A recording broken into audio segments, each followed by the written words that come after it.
Hello everyone, आप सबका वांगशान bubble में फिर से एक बार बहुत बहुत बहुत स्वागत है। चलिए मैरिड स्ट्रेंजर्स के पार्ट 51 को शुरू करते हैं। अब तक हमने देखा था जान और ईबो के बीच में लड़ाई हो चुकी है और अब जाकर जान अपनी गलती समझ गया है। इधर ईबो लेले और चेंग के साथ शियांग स्टूडियोज़ में था। उसने लेले को आवाज़ लगाई। लेले ने तुरंत आगे आकर कहा, आपको कुछ चाहिए बोसर? तो ईबो ने गुस्से में कहा, मेकअप आर्टिस्ट कहाँ है? लेले ने इस पर कोई जवाब नहीं दिया। तो ईबो ने कहा, डैम इट लेले, मैंने कुछ पूछा, जवाब दो, चुप मत रहो। इधर चेंग जो कुछ रिफ्रेशमेंट लेने के लिए गया था, जैसे ही उसने ईबो की चिल्लाने की आवाज़ सुनी वो तुरंत अंदर आ गया। उसने देखा ईबो के सामने लेले सर झुकाकर खड़ा है और ईबो गुस्से में लेले को घूर रहा है। चेंग ने पूछा, बो क्या हुआ? तो ईबो ने गुस्से में कहा, मेकअप आर्टिस्ट कहाँ पर है? चेंग ने लेले की तरफ देखा तो ईबो और भी गुस्सा हो गया। उसने कहा, चेंग उसकी तरफ मत देखो, जवाब दो जल्दी। चेंग ने कहा, ईबो वो 5 मिनट में पहुंच जाएंगे। ईबो ने कहा, ठीक है, फिर उन्हें फायर कर दो। क्या? चेंग शॉक होता हुआ बोला। तो ईबो ने कहा, हाँ, बस उन्हें फायर कर दो। मुझे वो लोग बिल्कुल पसंद नहीं जो समय की कीमत नहीं जानते। ठीक है ईबो, चेंग ने कहा। तो ईबो ने कहा, ठीक है, किसी और को यहाँ भेजो। चेंग के बाहर आते ही लेले ने चेंग से पूछा, क्या हुआ है वो सर को? तो चेंग ने कहा, पता नहीं। 8:30 बजे तैयार होकर ईबो आईने में खुद को निहार रहा था। चेंग ने उसे देखकर पूछा, तैयार हो? तो ईबो ने हाँ में सिर हिलाया और वो उसके साथ शूट के लिए निकल गया। तब तक डायरेक्टर जस्टिन जैक्सन के साथ अपना शूट खत्म कर चुके थे। ईबो को आते देखते ही उन्होंने कहा, रेडी चैम्प? ईबो ने इस पर स्माइल करके हाँ में जवाब दिया। अब डायरेक्टर ने जैक्सन को वहाँ से जाने के लिए कहा और ईबो पर फोकस किया। जाते वक्त जैक्सन ने ईबो की तरफ देखकर कहा, हे बो। तो ईबो ने भी उसे हाय कहा।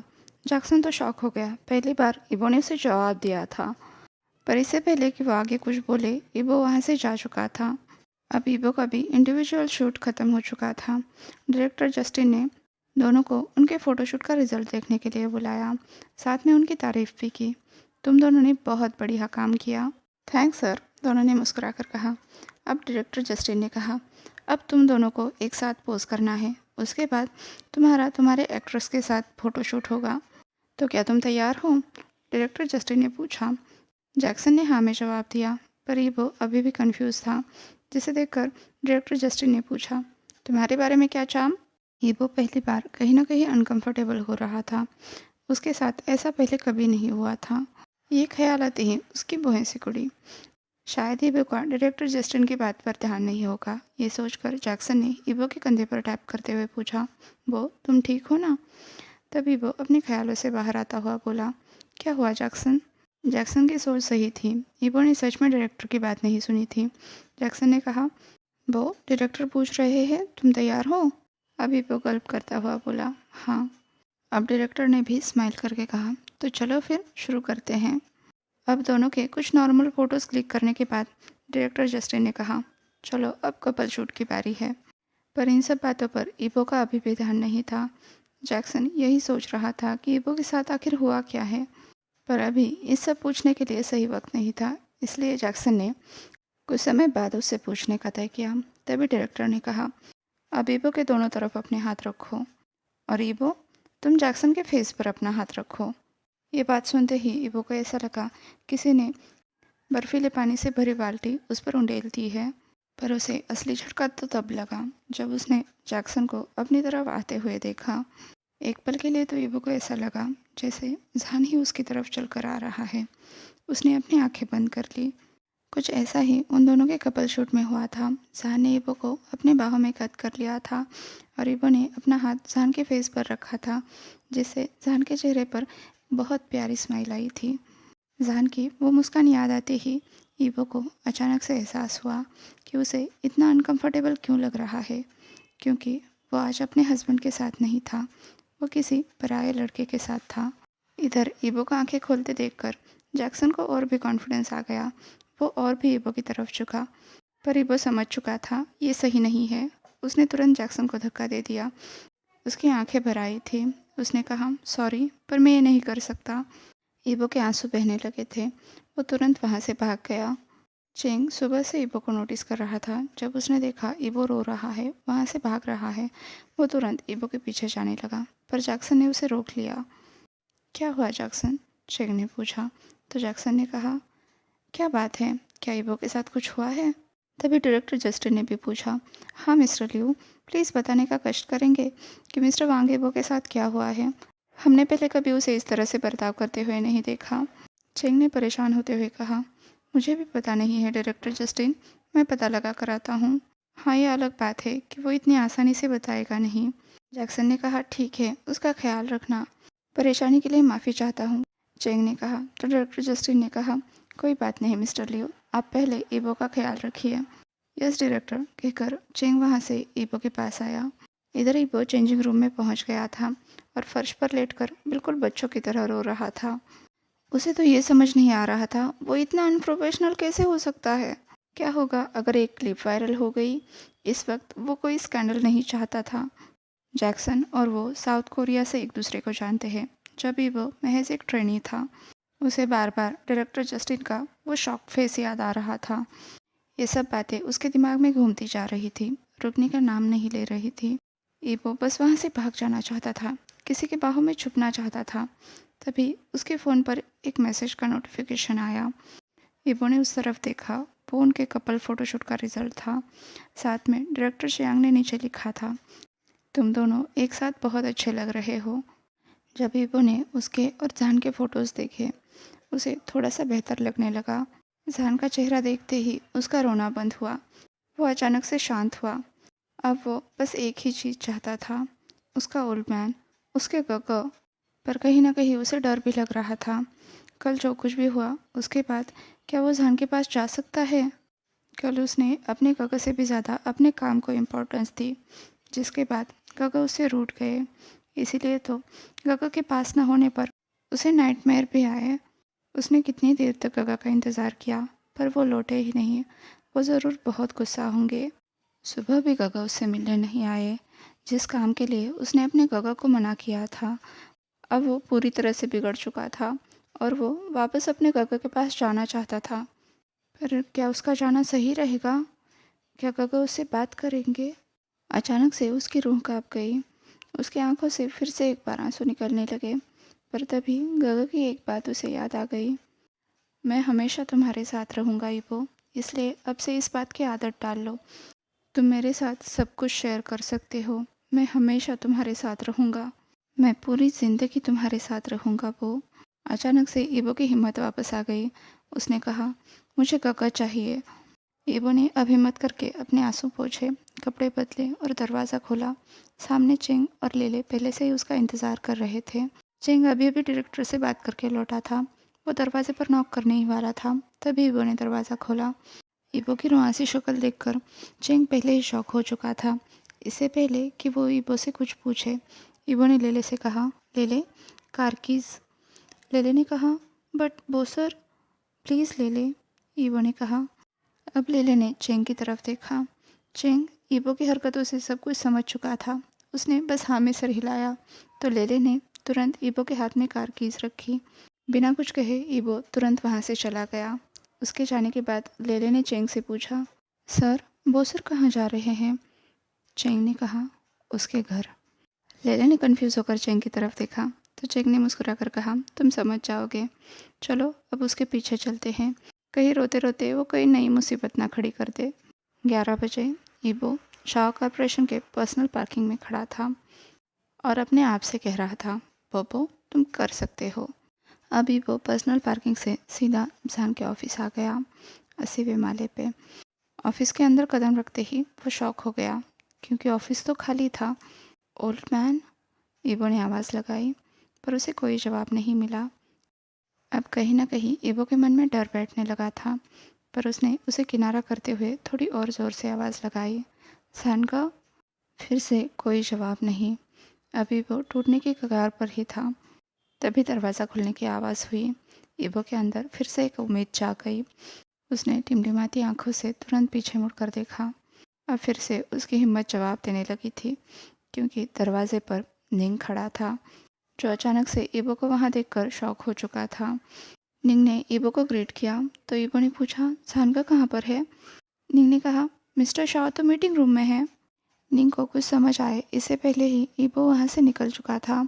जब निंग को यह समझ आया तो वो भी ईबो के पीछे दौड़ा। ऑफिस छोड़ते ही ईबो को मीटिंग रूम ढूंढने के लिए कुछ सेकंड्स लगे। जैसे ही वो एडमिनिस्ट्रेटिव फ्लोर पर पहुंचा, बिना किसी की परवाह किए उसने मीटिंग रूम का दरवाज़ा खोला। इधर क्वान की बात सुनकर जहान को यकीन नहीं हो रहा था कि वो उसके पास चला आएगा, पर क्वान ने उसे बोलने का कोई मौका नहीं दिया। उसने बस इतना कहा कि वो ज़रूर जहान के पास लौटेगा और वो वहाँ से चला गया। अब जहान से ना बैठते बन रहा था ना इंतज़ार करते। उसने अपना ध्यान भटकाने के लिए मीटिंग बुला ली।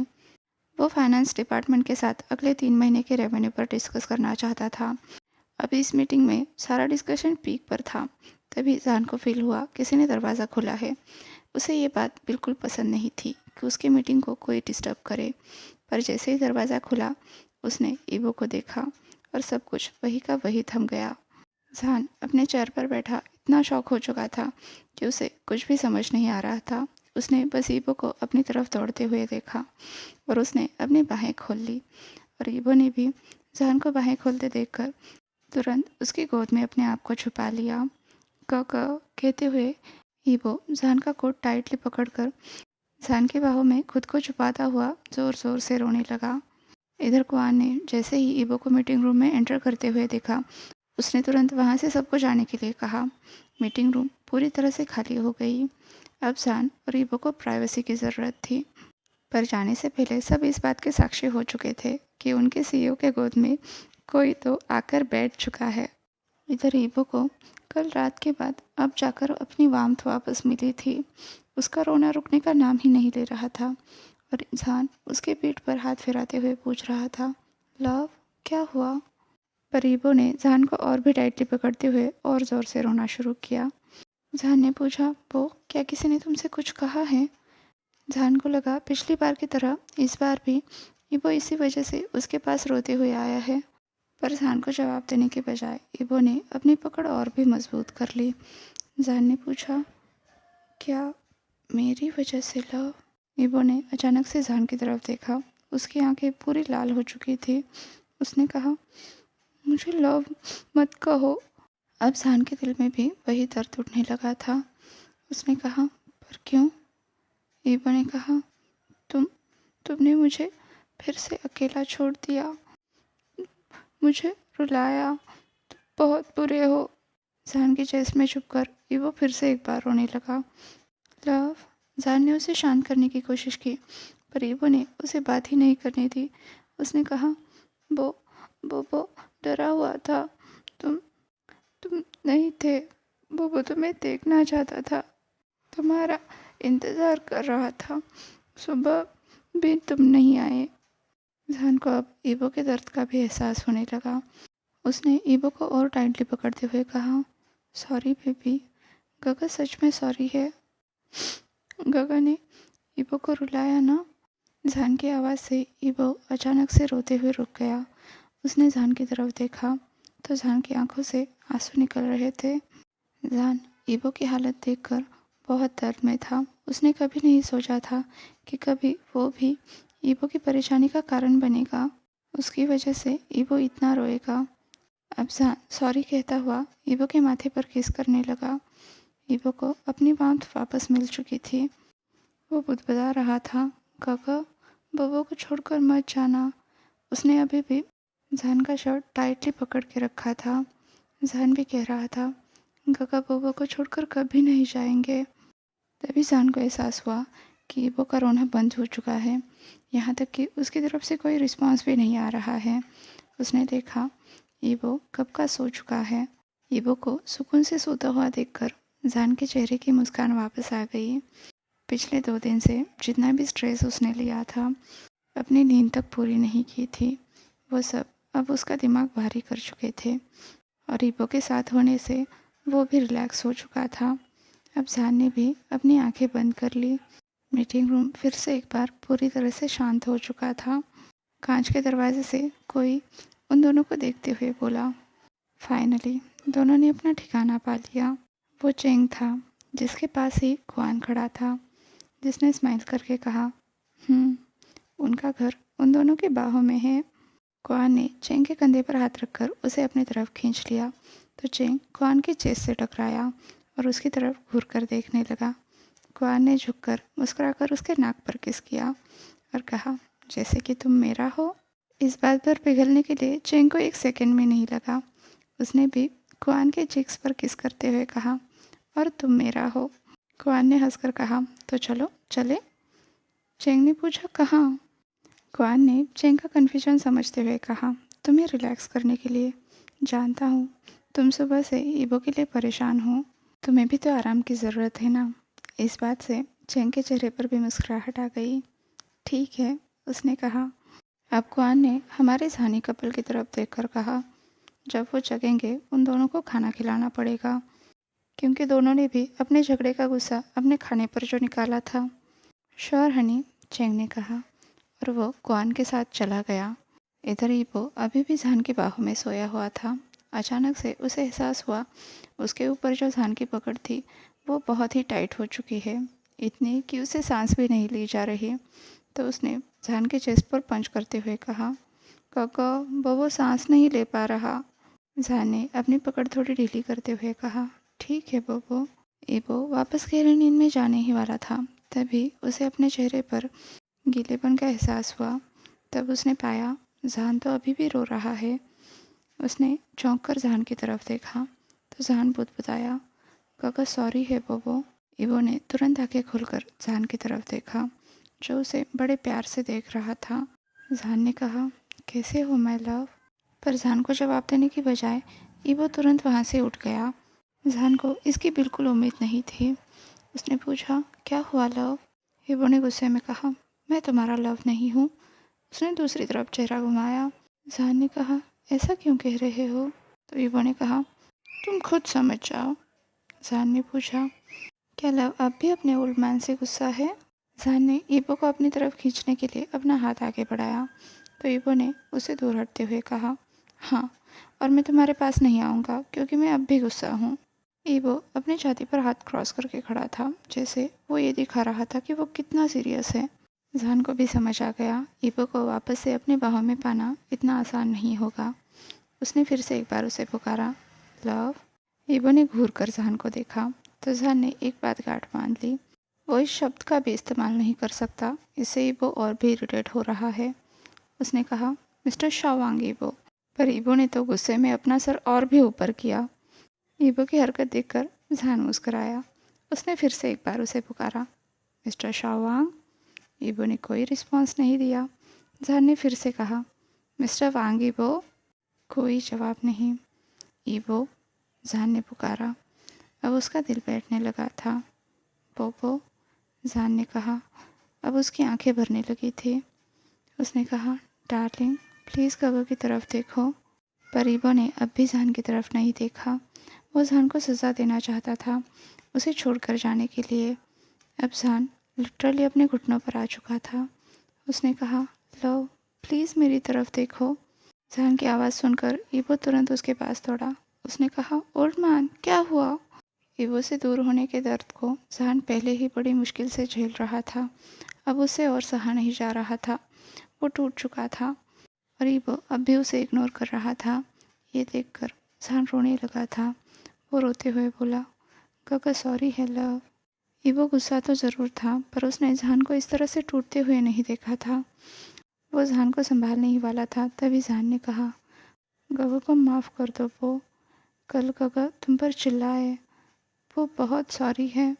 गगा ने तुम्हें रुलाया, तुम्हें दर्द दिया। ईबो जान की इस हरकत से शॉक हो चुका था। उसके गगा जो हमेशा उसे खुश रखते हैं, उसे मुस्कुराते दिखते हैं, वो इतनी बुरी तरह से रो रहे थे, टूट चुके थे। ईबो को पहले तो खुद को संभालने के लिए वक्त लगा। जान को इस हालत में देखकर ईबो ने उसके बालों में हाथ फिराना शुरू किया। जान ने आंखें बंद कर ली। आज के लिए बस इतना ही। आपसे नेक्स्ट पार्ट में मिलती हूँ। तब तक के लिए अपना ख्याल रखिए। वीडियो पसंद आया हो तो लाइक, शेयर और कमेंट कर दीजिए। और हाँ, अभी तक चैनल को सब्सक्राइब नहीं किया है तो सब्सक्राइब भी कर दीजिए। और वांगशान बबल में खुश रहिए। Thank you.